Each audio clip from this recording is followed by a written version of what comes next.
Am ajuns aici, în Sfântul Gheorghe, la sfârșitul lunii septembrie a anului 2005. Mă numesc Ioana. Mă numesc Alexandru Constantin Apostol. Mă numesc Elena Popa.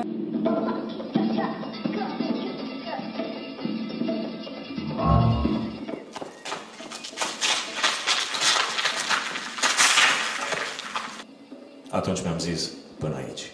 Iar eu am avut răbdare. Mă numesc Lucian Daniel Rizia și sunt bine cu mine. Am liniște în mine.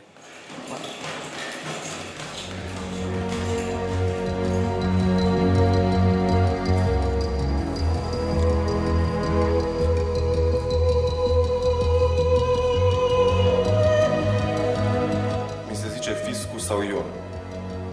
Doar mama îmi spune Ioan. Eu sunt din Cluj, sunt clujan.